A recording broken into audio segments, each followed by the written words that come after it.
2 वेळचे मुख्यमंत्री असलेले काँग्रेसचे नेते अशोक चव्हाण यांनी आमदार पदाचा आणि पक्षाचा राजीनामा दिल्यानंतर तर्कवितर्क लावले जात असतानाच आता एक ब्रेकिंग माहिती समोर आली आहे। माजी मुख्यमंत्री अशोक चव्हाण हे आज भाजपामध्ये प्रवेश करणार असल्याची माहिती समोर आली आहे। मुख्यमंत्री देवेंद्र फडणवीस आणि भाजपचे प्रदेशाध्यक्ष चंद्रकांत बावनकुळे यांच्या उपस्थितीत आज दुपारी 12:30-1 वाजण्याच्या सुमारास अशोक चव्हाण हे भाजपच्या प्रदेश कार्यालयामध्ये पक्षप्रवेश करणार आहेत। अशोक चव्हाण यांना भाजपकडून राज्यसभेवर पाठवले जाणार आहे। चव्हाण यांच्या पक्षप्रवेशानंतर आजच भाजपकडून राज्यसभा उमेदवारांची यादी जाहीर केली जाऊ शकते। त्यामध्ये अशोक चव्हाण यांचे नाव असण्याची शक्यता वर्तवण्यात येत आहे।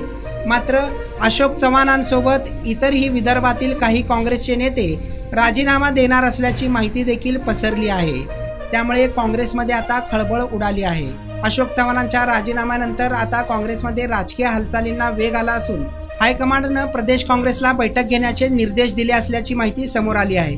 त्याच पार्श्वभूमीवर मंगळवारी संध्याकाळी 7:30 वाजता मुंबई येथील प्रदेश काँग्रेसच्या वरिष्ठ नेत्यांची महत्त्वाची बैठक आयोजित करण्यात आली आहे।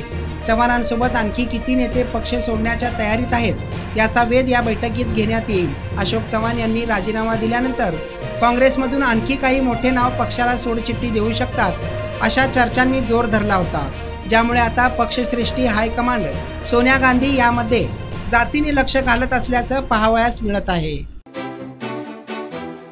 आता आपली गुंतवणूक करा ओपन प्लॉट मध्ये, तेही बिनधास्त सोलापूर हैदराबाद रोडवरील RSB बिल्डर अँड डेव्हलपर्स यांच्या राज सिटी नगर मध्ये।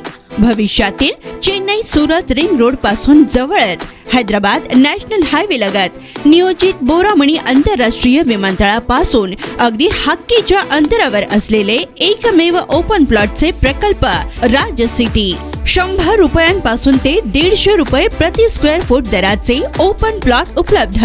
RSB बिल्डर अँड डेव्हलपर्स यांचे राज सिटी, शिवाजीनगर, खडकी, अपोजिट दावल मलिक बाबा दर्गा, बोरामणी, सोलापूर। संपर्क 9850011122।